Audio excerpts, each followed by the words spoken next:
I was adjusting the pearl necklace my grandmother had left me when the text message arrived that would make this evening unforgettable. The message was from Marcus, my secretive boyfriend of 8 months, whom my family had never met because of his demanding travel schedule. Landing at 7 p.m. Can't wait to finally meet everyone tonight. Prepare for surprises, beautiful. I stared at the screen, my heart racing. Tonight was my cousin Victoria's engagement party at the exclusive Rosewood Country Club, and I had resigned myself to facing another evening of family scrutiny about my perpetually single status. What I didn't know was that Marcus had been planning something that would change not just this night, but my entire relationship with my judgmental relatives forever. Before we jump back in, tell us where you're tuning in from, and if this story touches you, make sure you're subscribed, because tomorrow, I've saved something extra special for you. The Rosewood Country Club stood like a monument to old money and older grudges, its Georgian columns gleaming under the early October sunset as I pulled my modest Honda Civic into the valet area. The young attendant looked almost apologetic as he handed me the claim ticket, probably wondering how someone driving a 7-year-old car had managed an invitation to what was clearly going to be the social event of the season. Victoria's engagement party promised to be exactly the kind of elaborate affair that my Aunt Caroline lived for, complete with champagne fountains, a string quartet, and enough flowers to stock a botanical garden. I smoothed down my navy dress. A classic piece I'd found at a consignment shop that looked expensive enough to pass muster but hadn't cost me a month's rent. Working as a freelance graphic designer meant my income fluctuated wildly, and splurging on designer gowns wasn't exactly in my budget. Still, I'd learned over the years that presentation mattered deeply to my mother's side of the family, where appearances were everything and being perceived as unsuccessful was worse than actually failing. The country club's interior was exactly what I'd expected, all marble floors and crystal chandeliers, with oil paintings of long-dead members staring down from gilt frames. The cocktail hour was already in full swing when I entered the main ballroom, and I could immediately spot the various family factions clustered around high-top tables, champagne glasses catching the light as they gestured animatedly in conversation. My mother waved from across the room, standing with my Aunt Helen and Uncle Robert, all three of them dressed in coordinating shades of burgundy that suggested they'd planned their outfits together. I made my way through the crowd, accepting a glass of champagne from a passing waiter and mentally preparing myself for the inevitable interrogation about my love life. At 28, I was the oldest unmarried cousin in our generation, a fact that my relatives never failed to point out with varying degrees of subtlety. Tonight, with Victoria's engagement being celebrated in such grand style, I knew the commentary would be particularly pointed. Sophia. My cousin Jessica appeared at my elbow, her voice pitched with the kind of artificial enthusiasm that meant she was about to say something cutting. You look lovely. I wasn't sure you'd make it tonight. What with your busy work schedule and all. The emphasis on work schedule carried the clear implication that my freelance career was somehow less legitimate than her position at her father's law firm. Wouldn't miss it, I replied with a practiced smile, taking a sip of champagne to buy myself a moment. Victoria looks radiant. Where is the happy couple? Jessica gestured toward the far end of the room, where Victoria stood in a cloud of pale pink tulle, surrounded by an admiring circle of friends and relatives. Her fiancé, Charles Worthington III, stood beside her with the kind of confident bearing that came from never having worried about money in his entire life. They looked perfect together, like something out of a society magazine, which I was sure had been entirely intentional. Charles is absolutely divine, Jessica continued, her voice taking on a dreamy quality. Investment banking, you know, and his family owns that chain of luxury hotels. Victoria is so lucky to have found someone so established and successful. The word established hung in the air between us, a pointed reminder that I had neither a steady relationship nor the kind of career that impressed people at country club gatherings. Before I could formulate a response that wouldn't sound defensive, my Aunt Caroline materialized beside us in a swirl of expensive perfume and silk. Caroline had always been the family's unofficial social coordinator, the one who kept track of everyone's achievements and failures with the dedication of a professional genealogist. She kissed my cheek with air kisses that didn't disturb her makeup, then stepped back to assess my appearance with the practiced eye of someone who'd been judging others for decades. Sophia, darling, you look wonderful, she said, though her tone suggested she was searching for flaws. That's a lovely dress. Is it new? The question was loaded with subtext about my financial situation, wrapped in the kind of polite concern that made it impossible to take offense without seeming ungrateful. Thank you, Aunt Caroline. You look beautiful as always, I deflected, having learned long ago that compliments were the safest response to her backhanded observations.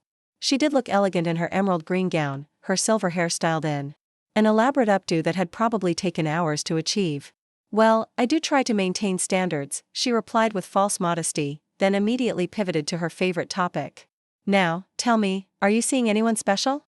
Your mother mentioned that you've been quite busy with work lately, but surely you're making time for romance? A girl your age shouldn't be spending all her time alone with computer screens. The familiar knot of anxiety formed in my stomach as I prepared to navigate this conversational minefield. I'd been dreading this moment since receiving the invitation 6 weeks ago, knowing that my single status would be dissected and analyzed by every relative present. What made it worse was that I actually did have someone special in my life, but Marcus's secretive nature and constant travel had made it impossible to bring him to family events or even talk about him in any concrete way. I'm actually seeing someone, I said carefully, immediately noticing how both Jessica and Caroline leaned in with predatory interest. He's wonderful, but he travels extensively for work, so scheduling has been challenging. Caroline's perfectly plucked eyebrows rose skeptically. Oh? And what does he do that requires so much travel? Sales, perhaps? The way she said sales made it sound like a communicable disease, and I could see Jessica struggling not to smirk at the implied judgment. He's in international business. I replied vaguely, which was technically true but revealed nothing substantial. Marcus had been maddeningly evasive about the specifics of his work, always claiming that the details were confidential due to non-disclosure agreements and client privacy concerns. All I knew for certain was that he spent weeks at a time in various countries, sent me beautiful gifts from exotic locations, and paid for everything when we were together without ever seeming concerned about the cost. How intriguing, Caroline said with the kind of smile that suggested she didn't believe a word I was saying. And when do we get to meet this mysterious international businessman? It seems odd that you've been dating for months without introducing him to the family. Heat rose in my cheeks as I realized how my situation must sound to them. A boyfriend who was always traveling, whom they'd never met, whose job I couldn't adequately describe. It sounded exactly like something a lonely woman might fabricate to avoid admitting she was chronically single.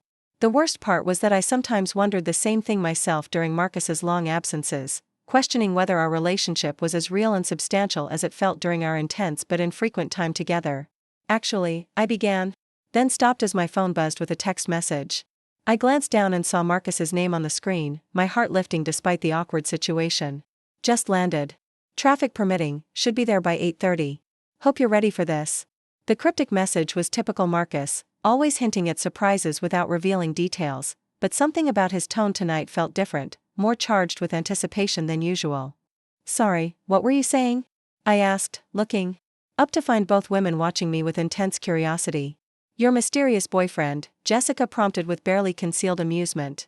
Aunt Caroline was asking when we might have the pleasure of meeting him. Soon, actually, I said, surprised by the confidence in my own voice. He might even make it tonight, if his flight arrived on schedule. The words were out before I could stop them, and I immediately felt a flutter of panic. What if Marcus's plans fell through? What if he couldn't make it after all? I'd just set myself up for what could be a very public humiliation if he didn't show up. Caroline's expression shifted to something approaching interest. Tonight? Well, that would be lovely. I do hope he realizes how important family is to our Sophia. A man who doesn't make time for family gatherings can hardly be considered serious about a relationship. Before I could respond to this obvious dig, the sound of a microphone being tapped drew everyone's attention toward the small stage that had been set up near the windows overlooking the golf course.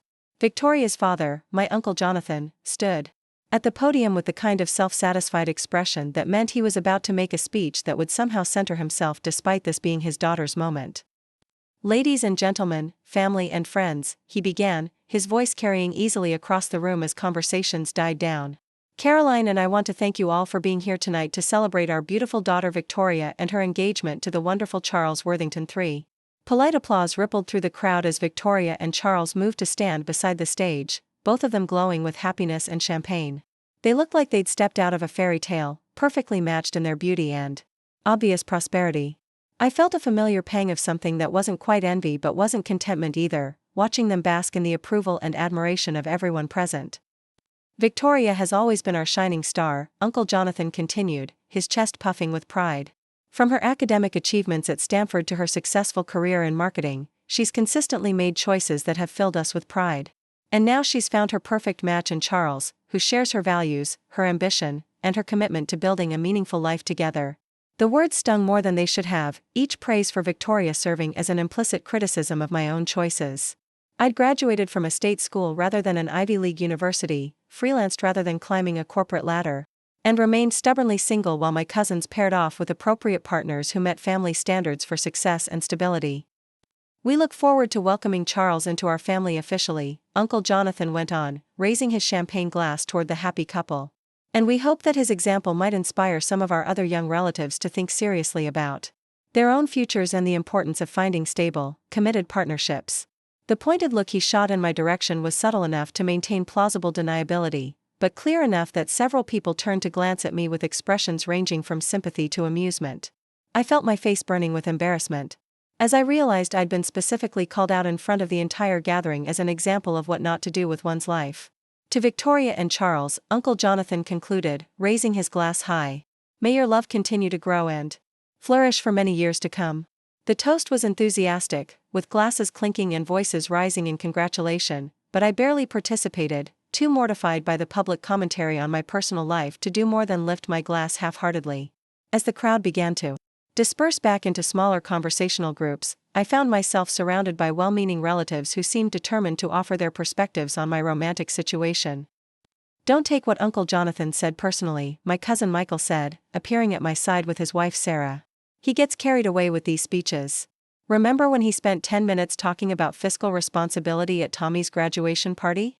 Preparing and narrating this story took us a lot of time, so if you are enjoying it, subscribe to our channel, it means a lot to us. Now back to the story." Sarah nodded sympathetically, but I could see the pity in her eyes. "Besides, there's nothing wrong with being selective. Better to wait for the right person than settle for the wrong one just to avoid being single at family events." Their kindness made it worse somehow, the gentle consolation confirming that everyone saw me as the family's romantic failure, the cautionary tale about what happened when you prioritized independence over settling down.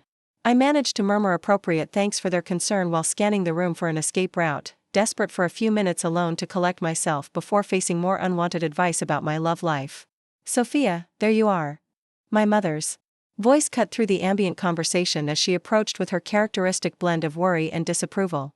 Patricia Morrison had spent the better part of 3 decades trying to mold me into her vision of what a successful daughter should be, and my continued resistance to her guidance was a source of ongoing frustration for both of us. "Mom," I replied, forcing a smile despite my frayed nerves. "Great party. Victoria looks absolutely radiant."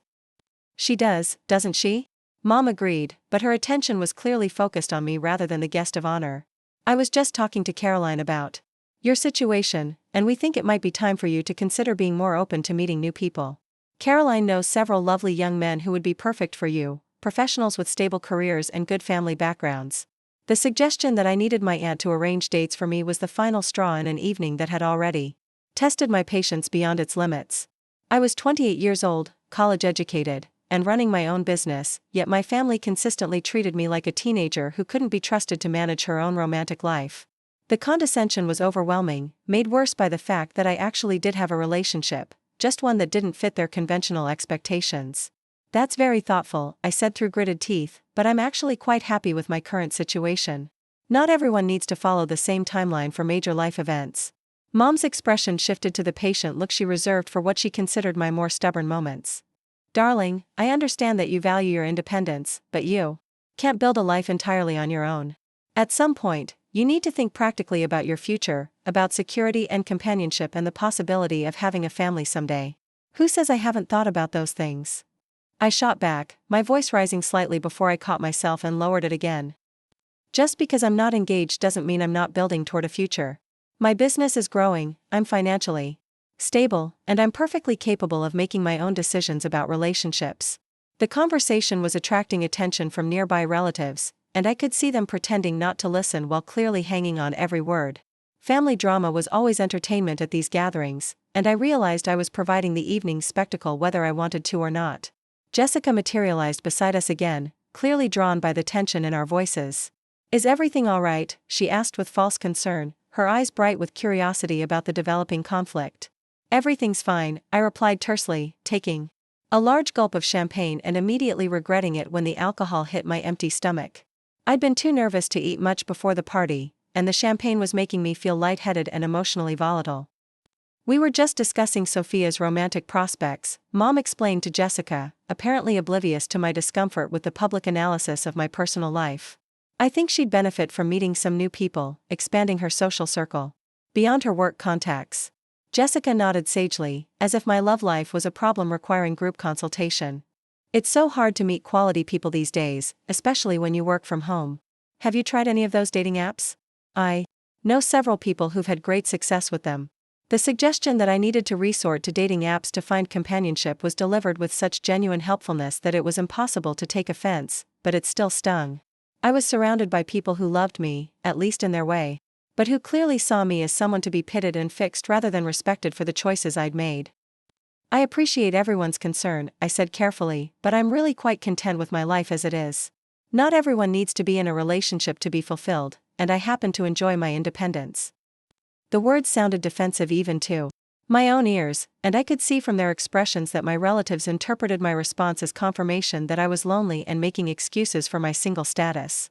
The truth was more complicated than they could understand. I wasn't opposed to commitment or afraid of relationships, but I'd seen too many women in my family sacrifice their autonomy and ambitions for the sake of conventional respectability. My independence had been hard-won, and I wasn't willing to give it up for just anyone.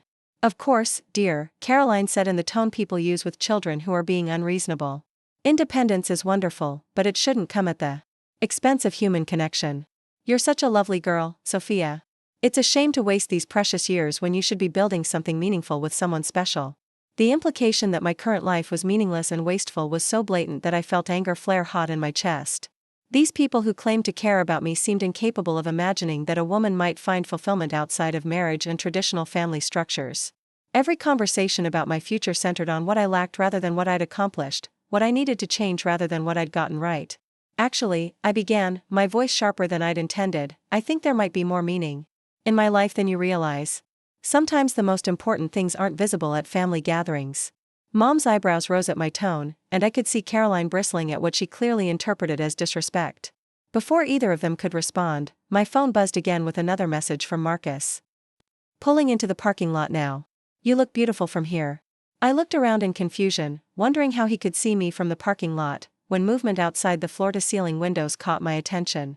A sleek black limousine was gliding up the circular drive, its polished surface reflecting the country club's exterior lighting. The vehicle was clearly expensive, the kind of car that turned heads even in a setting where luxury was commonplace. Whose limousine is that?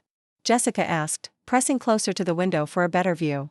Several other guests had noticed the arrival as well, creating a small crowd of curious observers watching as the driver stepped out to open the passenger door. I felt my heart rate accelerate as a familiar figure emerged from the limousine, straightening his suit jacket and checking his watch before striding confidently toward the country club's entrance. Even from a distance, Marcus commanded attention with his tall frame, perfectly tailored clothing, and the kind of self-assured bearing that suggested he was accustomed to being the most important person in any room. Oh my, Caroline murmured, her tone completely different from the condescending voice she'd been using with me moments earlier. He's quite striking, isn't he? I wonder who he's here to see. I couldn't suppress the smile that spread across my face as I watched Marcus disappear through the main entrance. In moments, he would be here in the ballroom, and all the questions about my mysterious boyfriend would finally be answered. I wasn't sure what he had planned for tonight, but knowing Marcus, it would be memorable. Excuse me, I said to my little cluster of relatives, who were still speculating about the identity of the limousine's passenger. I think I need to freshen up before dinner. I made my way toward the ladies' room, needing a moment to collect myself before Marcus's arrival. My hands were shaking slightly with a combination of nerves and excitement as I checked my reflection in the ornate mirror, adjusting my hair and reapplying lipstick with more care than usual. Tonight felt different somehow, charged with a significance that went beyond simply introducing my boyfriend to my family. When I emerged from the restroom, I could immediately sense a shift in the room's energy. Conversations had become more animated, and there was an undercurrent of excitement that hadn't been there before. I scanned the crowd, looking for Marcus, and finally spotted him near the entrance talking to Victoria and Charles. Even among the well-dressed guests, he stood out with his commanding presence and obvious confidence. As I watched, Uncle Jonathan approached the small group, clearly eager to meet the mysterious arrival who had commanded such attention. I was too far away to hear their conversation, but I could see Jonathan's expression change from polite curiosity to something approaching awe as Marcus introduced himself. Whatever he was saying, it was having a profound effect on my uncle, who began gesturing enthusiastically as if he'd just met a celebrity. I started making my way across the room, but before I could reach them, Marcus caught my eye and smiled with an intensity that made my knees weak. He said something to the group that made them all turn to look at me, and suddenly I found myself the center of attention in a way that felt completely different from the earlier scrutiny. Instead of pity or judgment, I saw curiosity and something that looked remarkably like respect. "Sophia!" Victoria called out, her voice bright with excitement. "Come meet Marcus Ashworth. He says he knows you." Marcus Ashworth. He'd never told me his last name before, always claiming that his business dealings required a certain level of privacy that made him cautious about personal information. As I approached, I noticed that Uncle Jonathan was looking at Marcus with the kind of recognition that suggested the name meant something significant to him. "Marcus," I said as I reached the group, trying to keep my voice steady despite the adrenaline coursing through my system. "You made it."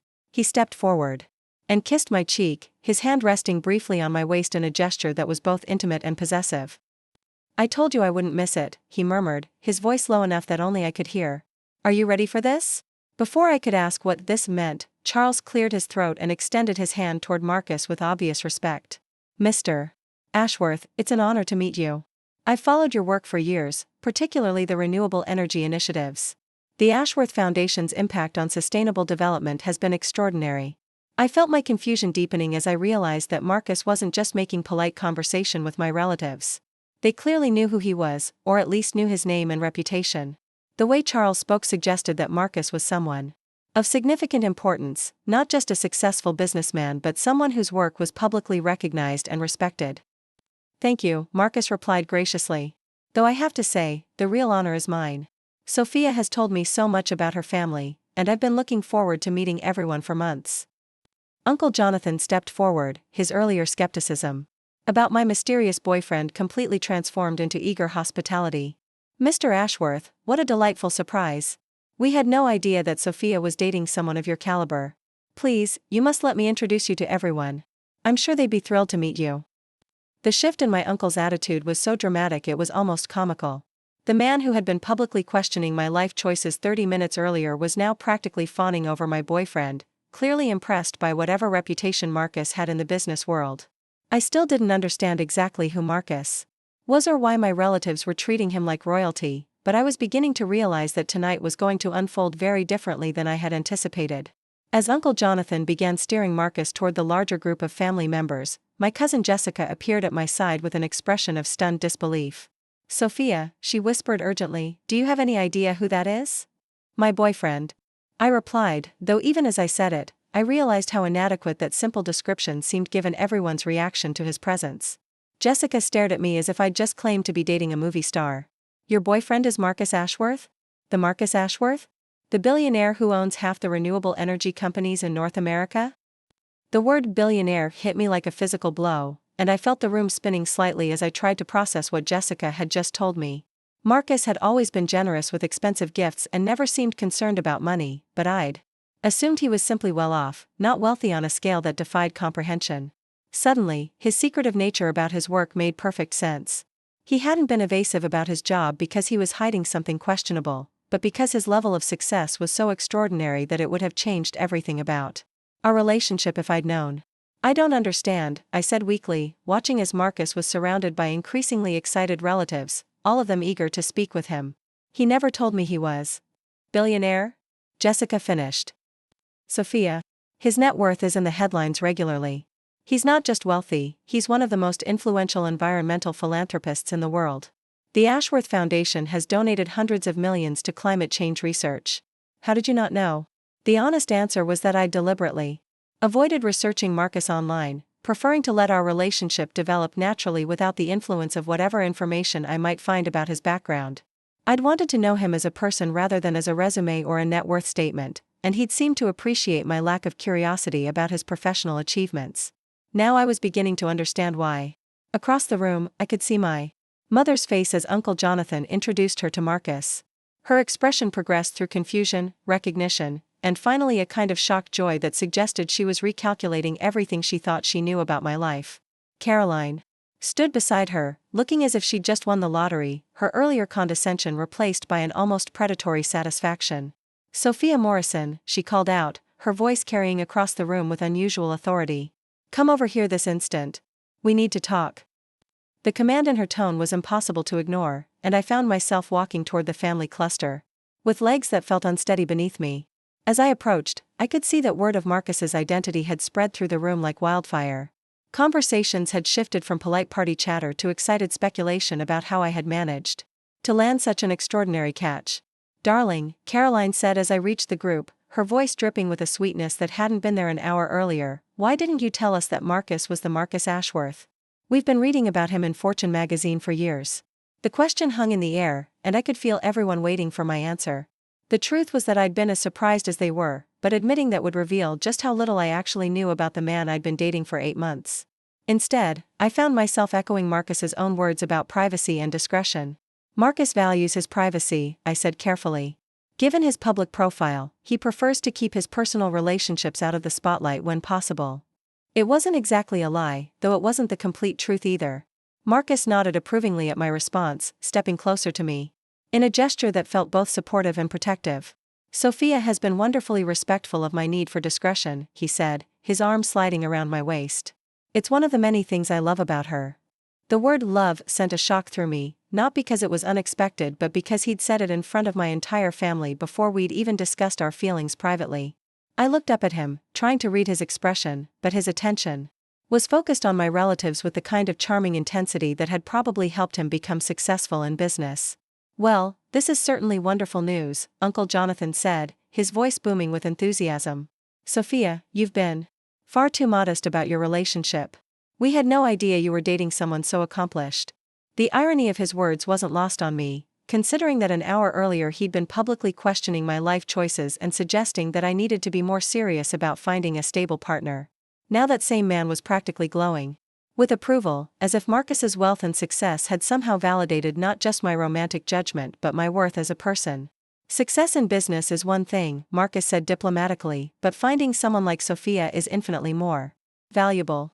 She's brilliant, independent, and has more integrity in her little finger than most people have in their entire bodies. The compliment made me blush, but it also made me acutely aware of how the dynamics in the room had shifted. My relatives, who had been treating me like a charity case an hour earlier, were now hanging on Marcus's every word about my supposed virtues. It was gratifying to hear him defend me, but unsettling to realize that his opinion carried more weight with my own family than mine ever had. Mom stepped forward, her expression a mixture of pride and calculation that I recognized from my childhood. Marcus, we're so delighted to finally meet you. Sophia has been wonderfully discreet about your relationship, but we're thrilled to see how happy you make her. The conversation continued around me, with various relatives taking turns introducing themselves to Marcus and sharing anecdotes about my childhood that painted me in the most flattering possible light. It was surreal to watch people who had been questioning my life choices suddenly presenting themselves as my greatest supporters, all because my boyfriend's net worth had elevated my status in their eyes. As the group began to disperse back toward the bar and hors d'oeuvres, Marcus leaned down to whisper in my ear. We need to talk privately. There are some things I need to explain to you before this goes any further. I nodded, still feeling overwhelmed by the evening's revelations. The terrace, I suggested, gesturing toward the French doors that opened onto a stone patio overlooking the golf course. We can have some privacy there. We made our way through the crowd, accepting congratulations and comments from relatives who suddenly seemed to view our relationship as the most romantic story they'd ever heard. The transformation in their attitudes was so complete it was almost laughable, but I was too confused and emotionally drained to appreciate the irony. The terrace was blissfully quiet after the noise and excitement of the ballroom, with only the distant sound of the string quartet drifting through the open doors. Marcus led me to a secluded corner where we could speak without being overheard, then turned to face me with an expression that was both apologetic and determined. I owe you an explanation, he began, running his hand through his dark hair in a gesture I'd learned meant he was nervous. About tonight, about who I am, about why I've been so secretive about my work. I waited for him to continue, not trusting myself to speak without revealing how hurt and confused I was by the evening's revelations. 8 months of dating someone who had apparently been lying by omission about being one of the wealthiest men in North America was not something I could process quickly or easily. When I met you, Marcus continued, I was so tired of people seeing dollar signs instead of a person. Every woman I dated had been more interested in my portfolio than my personality, more excited about my lifestyle than my actual company. You were different. You cared about what I thought, how I felt, what I dreamed about beyond just business success. His words were touching, but they didn't entirely address the fundamental deception that had shaped our entire relationship. "So you decided to lie to me instead?" I asked, my voice sharper than I'd intended. "I didn't lie," he said quickly. "I just didn't tell you everything. I wanted you to know me as Marcus the person, not Marcus the public figure or Marcus the business empire. Everything between us has been real, Sophia. The feelings, the connection, the plans we've talked about for the future. The plans for the future. We'd had countless conversations about traveling together, building a life together, even starting a family someday. I'd assumed those discussions were theoretical, the kind of dreamy planning that couples do when they're falling in love. Now I was beginning to understand that Marcus might have been more serious about those plans than I'd realized. "There's something else," he said, reaching into his jacket pocket and withdrawing a small velvet box that made my heart stop completely. "I've been planning this for weeks, waiting for the right moment to meet your family and ask for their blessing." The world seemed to slow down as he dropped to one knee on the stone terrace, opening the box to reveal a ring that caught the light from the ballroom and threw it back in brilliant flashes. The diamond was enormous, surrounded by smaller stones, in a setting that was both classic and utterly unique. It was the kind of ring that cost more than most people made in a year, and he was offering it to me like it was the most natural thing in the world. "Sophia Morrison," he said, his voice steady despite the magnitude of what he was asking, "will you marry me?" The question hung in the air between us, accompanied by the distant sound of music and laughter from the party that suddenly felt like it was happening in another universe. I stared down at Marcus, this man I thought I knew who had just revealed himself to be someone entirely different, and tried to process the fact that he was asking me to marry him in front of my family who had spent the evening questioning my romantic competence. Through the French doors, I could see that some of my relatives had noticed what was happening on the terrace. Faces were pressed against the glass, and I could see excited gesturing as word spread through the ballroom that something significant was occurring outside. In moments, we would have an audience for whatever answer I gave to his proposal. "Marcus," I began, then stopped, unsure how to articulate the storm of emotions churning inside me. Love, confusion, hurt, excitement, fear, and a dozen other feelings I couldn't even name were all competing for attention in my overwhelmed brain. "I know this is a lot," he said gently, still kneeling on the stone with the ring extended toward me. "I know I should have told you about the money sooner, and I know this timing isn't ideal.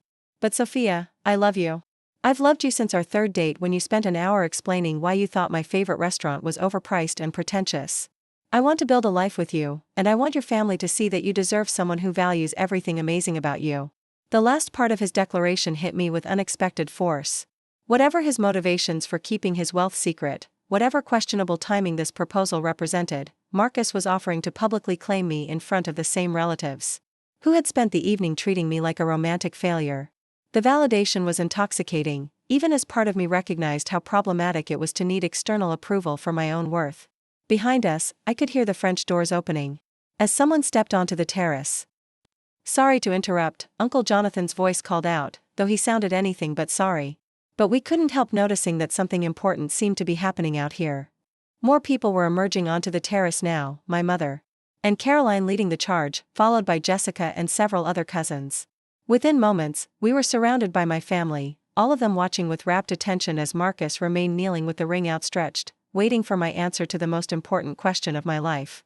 The weight of 20 pairs of eyes pressed down on me as I stood frozen on the terrace, Marcus still kneeling before me with that extraordinary ring catching the moonlight.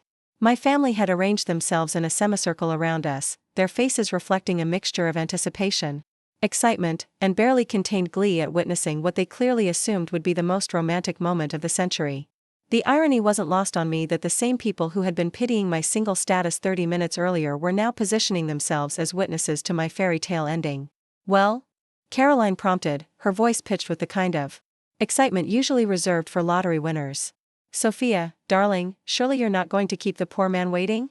The pressure to respond was overwhelming, but I found myself studying Marcus's face instead of the ring, searching for answers to questions I wasn't sure how to articulate.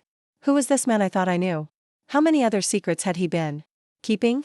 And why had he chosen this moment, this public setting, to reveal both his true identity and his intentions for our future? "Marcus," I said quietly, acutely aware that every word would be analyzed and remembered by my audience of relatives.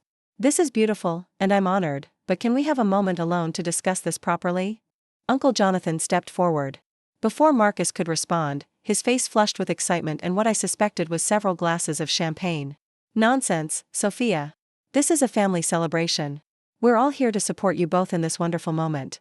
Actually, Marcus said, rising gracefully from his kneeling position while keeping the ring box open, I think Sophia's request is perfectly reasonable. This is an important decision that deserves careful consideration. His diplomatic response earned approving nods from my relatives, who seemed impressed by his respectful attitude even as they clearly hoped to witness my acceptance firsthand. Mom stepped forward with tears already forming in her eyes, apparently having decided that my answer was a foregone conclusion. Sophia, honey, he's perfect, she whispered, loud enough for everyone to hear. Handsome, successful, obviously devoted to you. What more could you possibly want? The question stung because it revealed so much about my family's priorities and assumptions. They saw Marcus's wealth and public status as the ultimate validation of my worth, proof that I was capable of attracting someone important enough to matter in their social circles. The fact that I might have concerns beyond his financial qualifications seemed not to have occurred to them. I want honesty, I replied, more sharply than I'd intended. I want to understand who I'm actually dating and why he felt the need to hide such a fundamental part of his identity from me for 8 months. An uncomfortable silence settled over the terrace as my relatives absorbed this unexpected tension.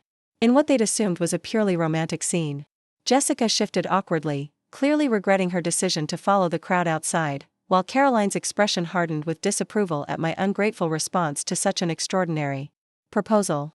Marcus closed the ring box and slipped it back into his jacket pocket, his movements careful and deliberate. You're absolutely right, he said, his voice carrying the kind of authority that had probably served him well in business negotiations. Everyone, I appreciate your enthusiasm and support, but Sophia and I need to have a private conversation. I hope you'll understand. The dismissal was polite but firm, delivered with enough confidence that even Uncle Jonathan couldn't argue without appearing rude. My relatives began filing back toward the ballroom with obvious reluctance, shooting curious glances over their shoulders as they went. Caroline paused at the French doors, her expression suggesting she had opinions about my handling of the situation that she was barely restraining herself from sharing. Don't keep him waiting too long, dear, she said, with forced sweetness. A man like that has options. The implied threat hung in the air as she disappeared back into the party, leaving Marcus and me alone on the terrace with the weight of everything that had been revealed and everything that remained unspoken. The string quartet's music drifted through the open doors, a romantic soundtrack to what was turning into the most complicated conversation of my life.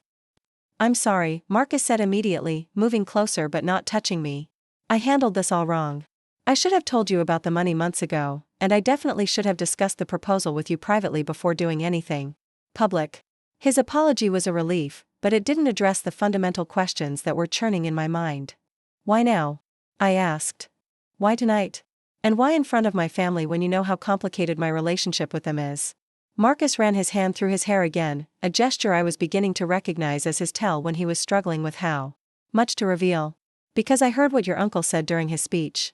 The way he talked about Victoria finding someone stable and committed, the pointed looks in your direction. I realized that you've been dealing with their judgment and criticism while protecting my privacy, and I couldn't stand it anymore. The explanation was touching, but it also revealed a fundamental misunderstanding about my relationship with my family and my own priorities. Marcus, I don't need you to rescue me from their opinions. I've been handling their disapproval my entire adult life. What I need is honesty and partnership, not grand gestures designed to prove them wrong. He was quiet for a long moment, staring out over the golf course while processing my words. When he finally spoke, his voice was quieter, more vulnerable than I'd ever heard it. You're right. This wasn't about you at all, was it? It was about me wanting to show off, wanting to prove that you'd chosen well by choosing me. The admission hung between us, brutally honest in its self-awareness. I felt some of my anger dissipating, replaced by a complicated mixture of sympathy and frustration. Marcus was clearly someone accustomed to solving problems with money and influence, and my family's criticism of me had triggered his instinct to demonstrate his worth through public display rather than private conversation. Tell me about the money, I said, settling onto one of the stone benches that lined the terrace. Not the business empire or the foundation work, but what it means for us. What it means for our relationship. Marcus sat beside me, careful to maintain some distance while we navigated this conversation. It means security, he said simply. It means never having to worry about paying bills or taking care of the people we love. It means having the freedom to travel, to pursue interests and causes that matter to us, to build whatever kind of life we want together. And it means that nothing in our relationship has been equal, I added, the realization hitting me with fresh force. Every dinner you paid for, every gift you gave me, every trip we took together, I thought we were sharing expenses or that you were being generous within reasonable limits. But you were essentially funding our entire relationship without telling me. The inequality was more disturbing than the secrecy, I realized. I'd been operating under the assumption that we were two professionals building something together, making joint decisions about how to spend our time and money. In reality, Marcus had been subsidizing every aspect of our relationship while I remained completely unaware of the imbalance. I never wanted you to feel indebted or uncomfortable, he said quietly. Money has ruined every relationship I've ever tried to have. Women either want me for what I can provide, or they're so intimidated by the wealth that they can't be themselves around me. You were the first person who seemed to like me for who I actually was. I understood his perspective, but it didn't resolve the fundamental issue of trust and communication that his deception had created. But you didn't give me the choice, I pointed out. You decided unilaterally that I couldn't handle knowing the truth, that I would either use you or be intimidated by you. You didn't trust me enough to let me prove that I was different. The accusation hit its mark, and I could see Marcus struggling with the implications of what I was saying. His desire to protect our relationship from the complications of his wealth had ultimately created a bigger problem by undermining the honesty and equality that any lasting partnership required. You're absolutely right, he said finally. I was so afraid of losing what we had that I created exactly the situation I was trying to avoid. I made decisions for both of us instead of trusting you to make them with me. The acknowledgement was important, but it didn't immediately resolve the question of what came next. The ring was still in his pocket, the proposal still hanging between us, but the context had changed completely. Instead of a romantic culmination of our relationship, it felt like a negotiation about whether we could build something real from a foundation that had been compromised from the beginning. What do you want from me, Marcus? I asked, the question encompassing everything from tonight's proposal to our future together. And please, for once, tell me the complete truth. He turned to face me fully, his expression more serious than I'd ever seen it.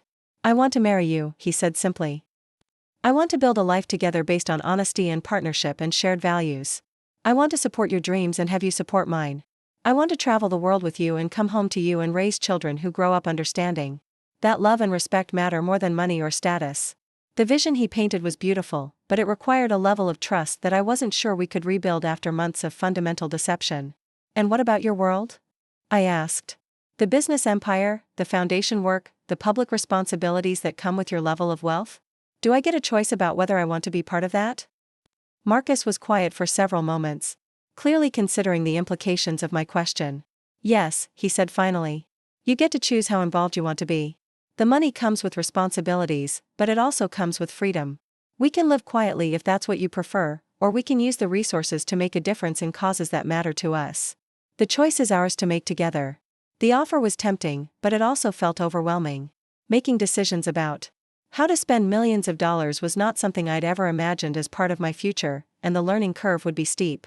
More importantly, I wasn't sure how our relationship would change once the power dynamic shifted so dramatically in Marcus's favor. I need time, I said, the words coming out more firmly than I'd expected. Not years, but more than this moment on a terrace with my family watching through the windows. This is too important to decide based on pressure or emotions or the desire to prove something to people whose opinions shouldn't matter anyway. Marcus nodded, relief evident in his expression. Of course. Take all the time you need. I should have approached this differently from the beginning, and I don't want to compound that mistake by rushing you into a decision now. As if summoned by our pause in conversation, the French doors opened again and Victoria appeared on the terrace, looking radiant in her engagement party finery. Sorry to interrupt, she said with genuine warmth, but people are starting to ask questions, and I thought you might want to know that dinner is about to be served. The return to practical concerns was both jarring and welcome. Whatever Marcus and I decided about our future, we still had to navigate the rest of the evening with my family, who were undoubtedly buzzing with speculation about what had transpired during our private conversation. Thank you, I said to Victoria, grateful for her tactful interruption. We'll be right in. She hesitated at the door, clearly wanting to say more but uncertain whether it was appropriate. Sophia, for what it's worth, he seems wonderful. And the way he looks at you, it's exactly how Charles looks at me when he thinks no one is watching. The observation was touching, and I could see Marcus's expression soften at the comparison. Whatever complications surrounded our relationship, the feelings between us were genuine, and apparently visible to others in ways that transcended the evening's revelations about money and status. As Victoria disappeared back into the ballroom, Marcus stood and offered me his hand. "Shall we face the family jury together?" he asked with a rueful smile. I accepted his hand, noting how natural the gesture felt despite everything that had changed between us in the past hour. "They're going to have questions," I warned him as we walked toward the doors. "I'm sure they are," he replied. "And I'm prepared to answer them honestly. It's the least I can do after tonight." The ballroom felt different when we returned, charged with an energy that hadn't been there before our exit to the terrace. Conversations paused as we passed, and I could feel the weight of curious stares from relatives who were clearly dying to know whether they'd witnessed an acceptance or a rejection of Marcus's proposal. The ring's absence from my finger would be noted immediately, I knew, leading to endless speculation about what had happened during our private conversation. Uncle Jonathan approached us almost immediately, his expression carefully neutral despite the obvious curiosity burning in his eyes. "Marcus, Sophia, I hope everything went well. We've saved seats for you at the family table." The family table, traditionally reserved for the most honored guests at these gatherings, was a clear indication of how dramatically my status had shifted in the space of an hour. Being seated there with Marcus would send a message to everyone present about his importance and, by extension, my own elevated position within the family hierarchy. As we made our way across the room, I noticed how conversations shifted around us, not stopping entirely but becoming more animated and speculative. Jessica caught my eye from across the room and raised her eyebrows in a silent question that I answered with a slight shake of my head. Her expression immediately shifted to concern, clearly worried that I'd made a terrible mistake in not immediately accepting what everyone else saw as the proposal of a lifetime. The family table was situated at the front of the room with an excellent view of the small stage where the evening's formal program would continue after dinner. Mom had positioned herself strategically to observe every interaction between Marcus and me, while Caroline held court from her seat with the kind of satisfied expression that suggested she was already planning how to share this story with her social circle. "Marcus," Uncle Jonathan said as we took our seats, "I hope you'll forgive our excitement earlier. It's not every day that we get to welcome someone of your caliber into the family." The assumption that Marcus was now part of the family, despite my obvious hesitation about the proposal, was typical of my relative's tendency to decide things without consulting the people actually involved. I felt Marcus tense slightly beside me, clearly recognizing the awkward position this put both of us in. "I'm honored by your welcome," Marcus replied diplomatically, "though I hope you'll understand that Sophia and I are still discussing our future together. These are important decisions that deserve careful consideration." His response was perfect, acknowledging their enthusiasm while making it clear that nothing had been decided definitively. I felt a rush of gratitude for his ability to navigate the social complexities without embarrassing me or disappointing my relatives too dramatically. Mom leaned forward from her seat across the table, her expression hopeful but carefully controlled. "Of course, darling. Though I have to say, Marcus, the way you look at our Sophia reminds me of how her father looked at me when we were young. There's something special between you two that's obvious to everyone who sees you together." The comparison to my parents' marriage was both touching and problematic, considering that their relationship had been built on very different foundations than Marcus's and mine. They'd known each other since college, grown up together, built their lives in parallel rather than one person adapting to the other's already established world. "Sophia is remarkable," Marcus agreed, his voice warm with genuine affection. "She's intelligent, independent, creative, and has more integrity than anyone I've ever met. I consider myself incredibly fortunate that she's willing to spend time with someone like me." The self-deprecating comment was clearly intended to deflect attention from his wealth and status, but it had the opposite effect on my relatives, who seemed even more impressed by his humility. Caroline practically glowed with satisfaction at what she clearly viewed as validation of our family's worth in attracting such an accomplished man. As the first course was served, conversation shifted to safer topics like Marcus's environmental work and the Ashworth Foundation's latest initiatives. I listened with growing fascination as he described projects I'd never heard him mention before, from funding clean water systems in developing countries to supporting renewable energy research at major universities. "The foundation is really about systemic change," he explained in response to a question from Charles about their funding priorities. "Individual charity is important, but what we're trying to do is address root causes of environmental and social problems rather than just treating symptoms." His passion for the work was evident in every word, and I found myself seeing him in a completely new light. This wasn't just a wealthy man looking for tax advantages or social recognition, but someone genuinely committed to using his resources to make a meaningful difference in the world. The scope of his influence was staggering, but so was his apparent sense of responsibility about wielding it wisely. "Sophia would be wonderful at that kind of work," Mom interjected, clearly unable to resist inserting me into the conversation. She's always been passionate about social justice and environmental issues. In college, she organized the entire campus recycling program. The comment was embarrassing in its transparency, but Marcus turned to me with genuine interest. I didn't know that, he said. Tell me more about your environmental work. I felt heat rising in my cheeks as I realized that all the dinner conversations we'd had about values and priorities had apparently only scratched the surface of what we had in common. It wasn't anything as impressive as what you're describing, I said, acutely aware of my family hanging on every word. Just campus activism and volunteer work with local conservation groups. That's exactly how I started, Marcus replied with enthusiasm. Small projects that taught me how systems work. And how to build coalitions for change. The scale might be different now, but the principles are the same. The connection between our interests felt both natural and overwhelming.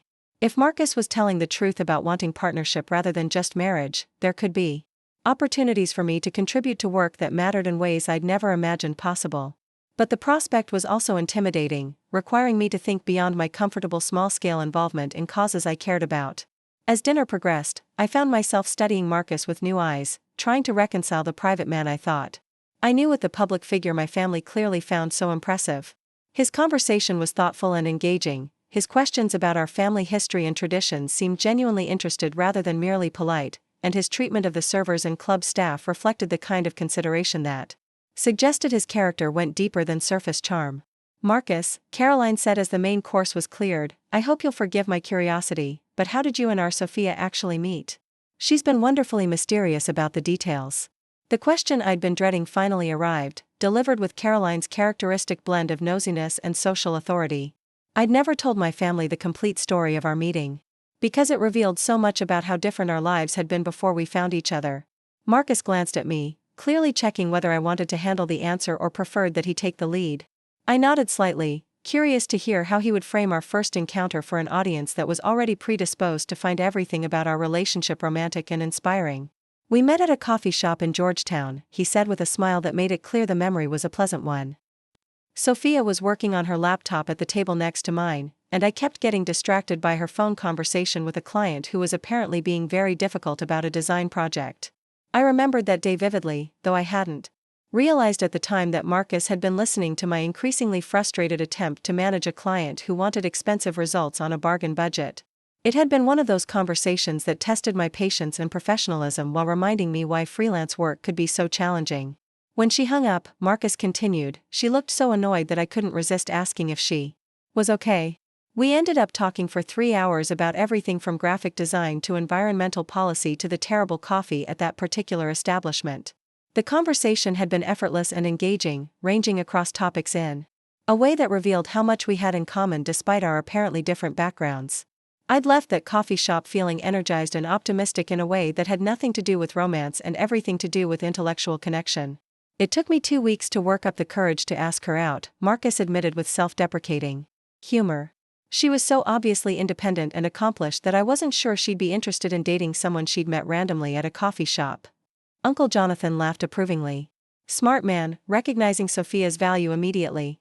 Though I have to say, I'm surprised she kept you waiting that long before introducing you to the family. The comment carried an undercurrent of criticism about my apparent secrecy, but Marcus deflected it smoothly. That was entirely my fault, he said. My work requires a lot of travel and confidentiality agreements that make it difficult to maintain normal social schedules. Sophia has been incredibly patient with my unusual lifestyle.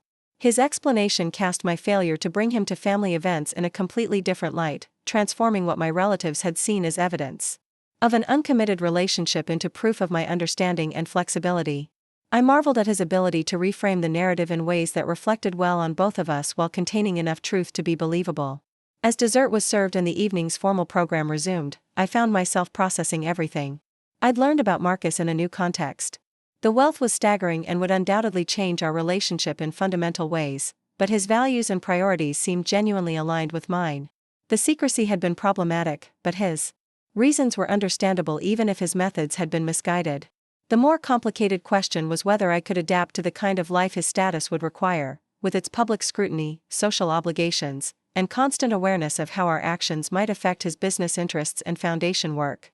The woman who had struggled with my family's judgment about my single status might not be prepared for the much more intense spotlight that came with being Marcus Ashworth's wife.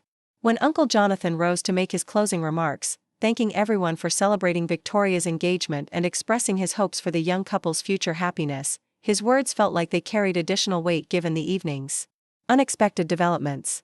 As the guests began to disperse, many of them approached our table to congratulate Marcus and me on what they clearly assumed was our own engagement, despite the continued absence of a ring on my finger. "Congratulations, dear," Eleanor Whitman, one of Caroline's oldest friends, said as she stopped by our table. "What wonderful news for your family. Though I have to say, Sophia, you've certainly been keeping secrets. None of us had any idea you were dating someone so accomplished."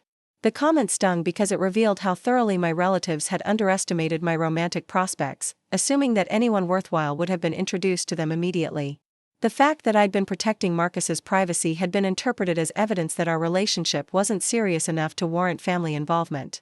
"Thank you, Mrs. Whitman," I replied with as much grace as I could manage. "Marcus is wonderful, and we're very happy together."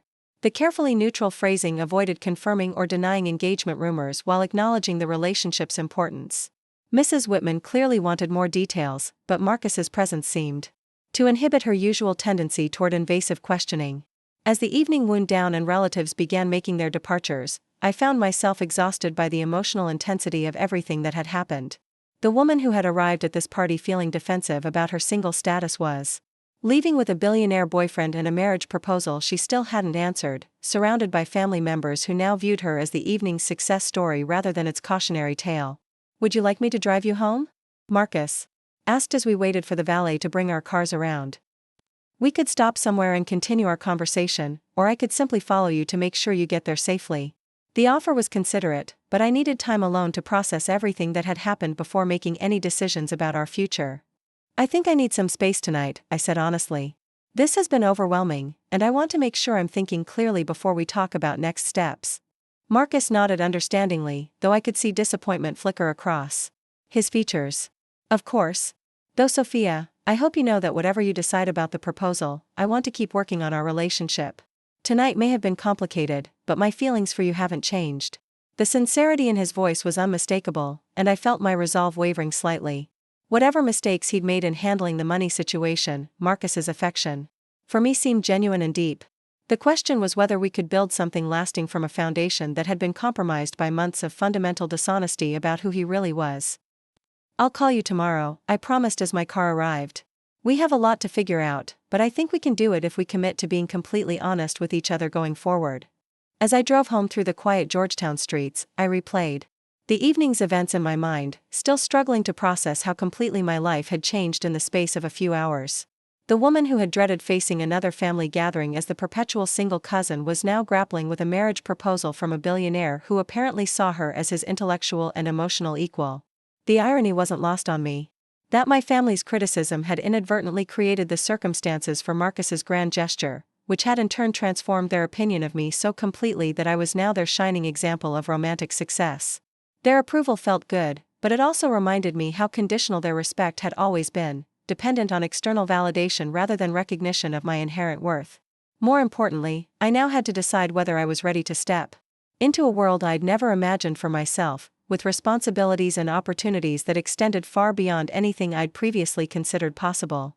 Marcus's proposal wasn't just about marriage, it was about joining him in a life of influence and impact that could either fulfill me in ways I'd never dreamed or overwhelm me with expectations I wasn't prepared to meet.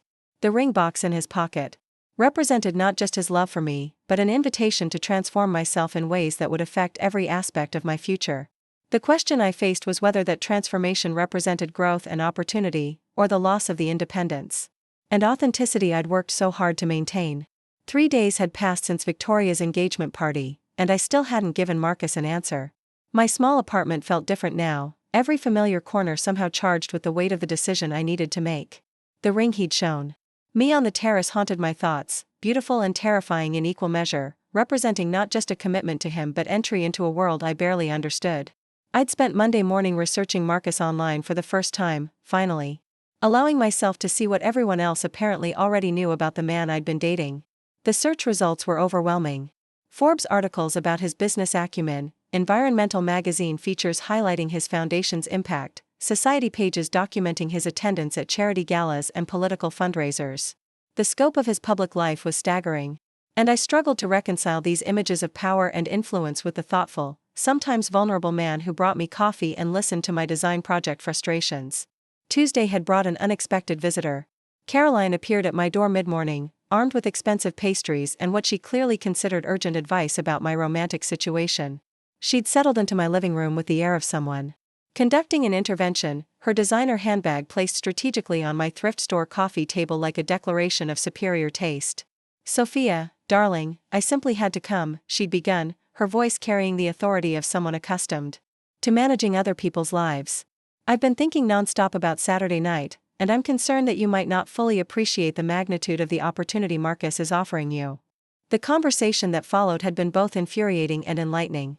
Caroline painted a picture of life as Marcus Ashworth's wife that emphasized glamour, influence, and social status while completely ignoring questions of compatibility, trust, or personal fulfillment. Her vision of my future involved charity, boards, designer gowns, and strategic philanthropy that would elevate our family's reputation in ways she'd apparently been dreaming about for years. "You could transform not just your own life, but all of ours," she'd explained with breathless enthusiasm.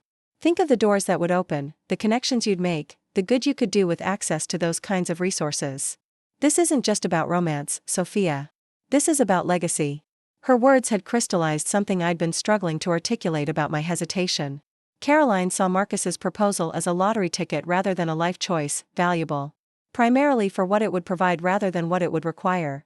The idea that I might have concerns beyond the obvious benefits seemed incomprehensible to her, further evidence that my family fundamentally misunderstood both my values and my relationship with Marcus. Wednesday morning brought a different kind of clarity. I'd been working on a design project for a small nonprofit focused on urban sustainability when my phone rang with an unfamiliar number. The woman on the other end introduced herself as Helena Morrison, no relation despite the shared surname, calling from the Ashworth Foundation's grants department.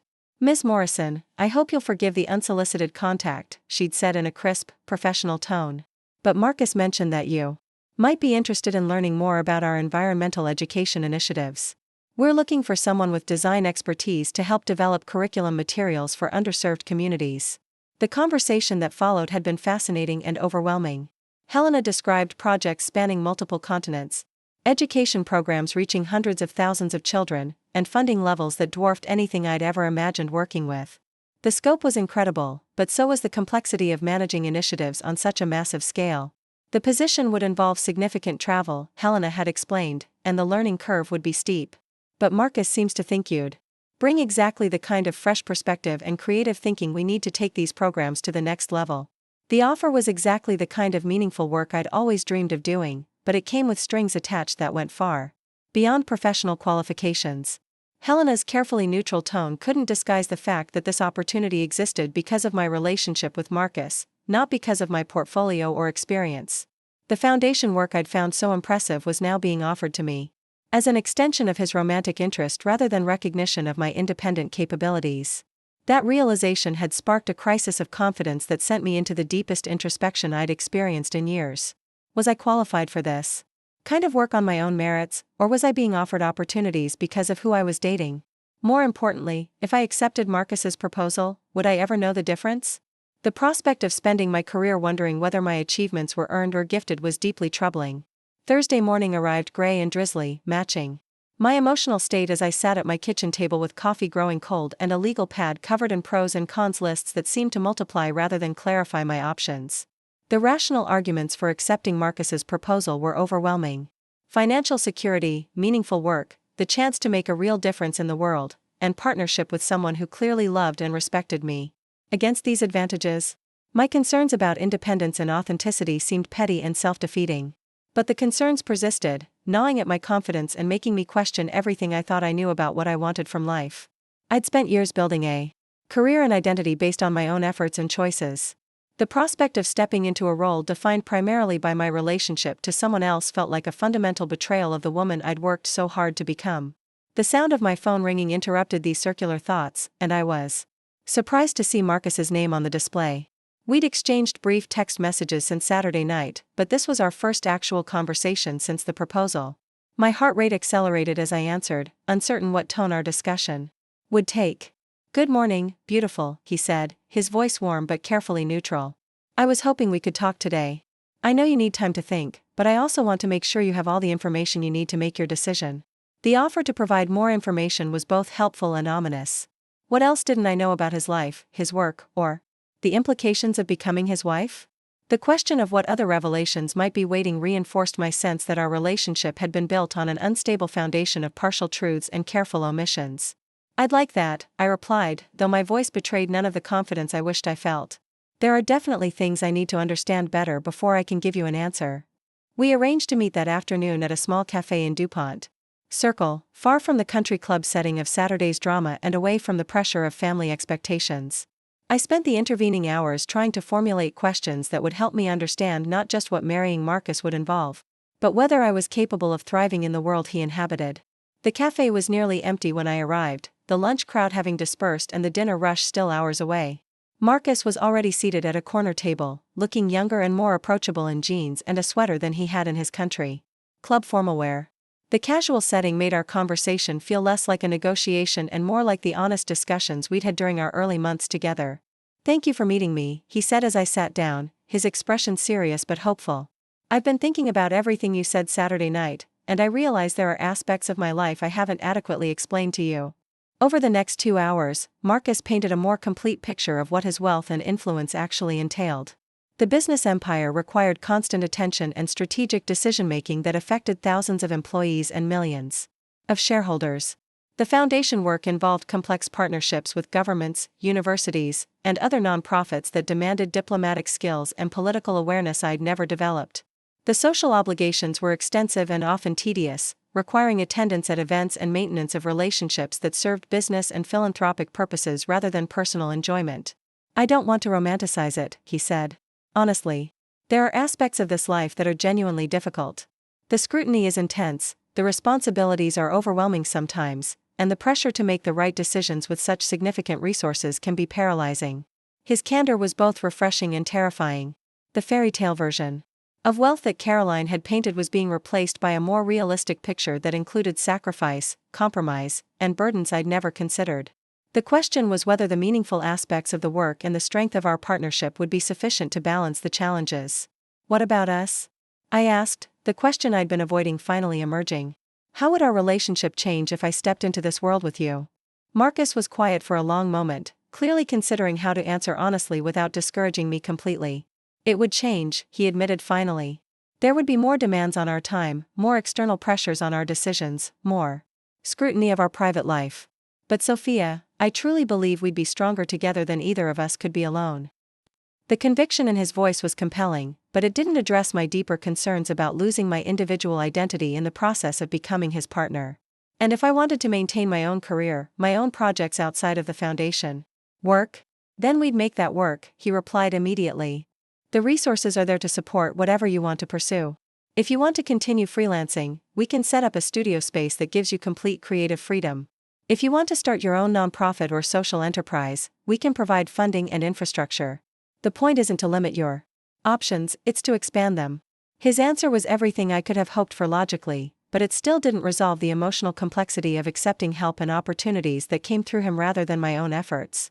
The feminist principles I'd been raised with rebelled against the idea of building my career on my husband's foundation, even if he was offering genuine partnership rather than patronizing support. "I need to tell you something," I said, the words emerging before I could reconsider their wisdom. "Your assistant called me yesterday about a position with the foundation.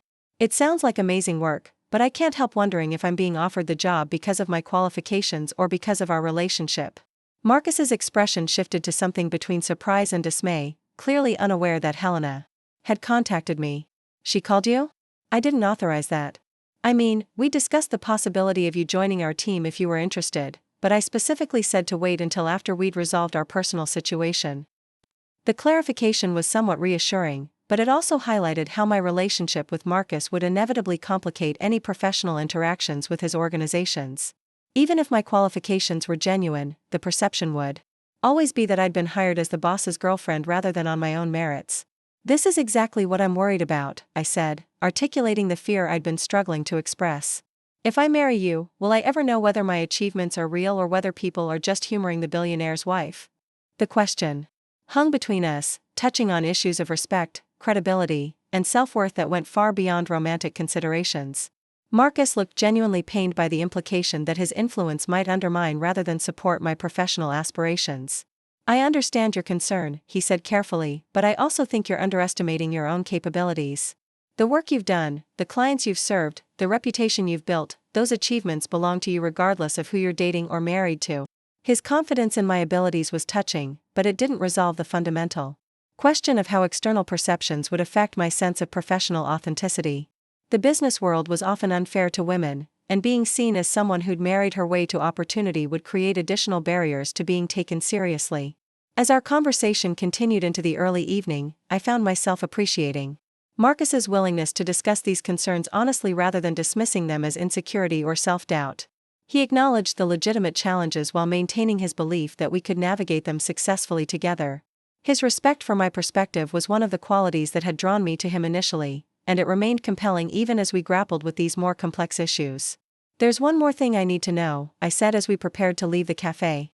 Saturday night, when you proposed in front of my family, was that about me or about proving something to them?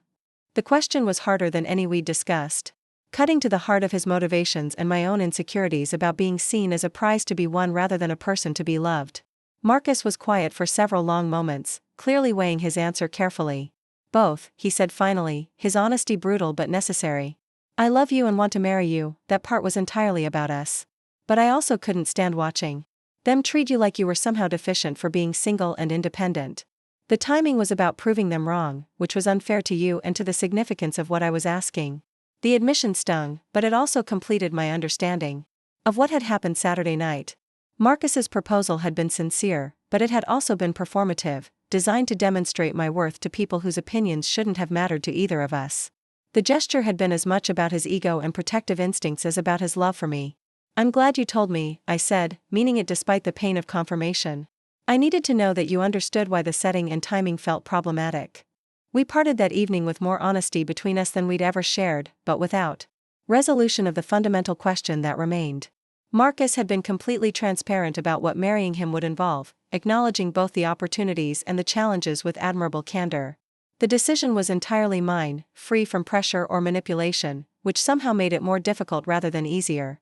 Friday morning brought unexpected clarity in the form of a phone call from my college roommate, Sarah, who had somehow heard about Saturday night's events through the social media posts of mutual friends.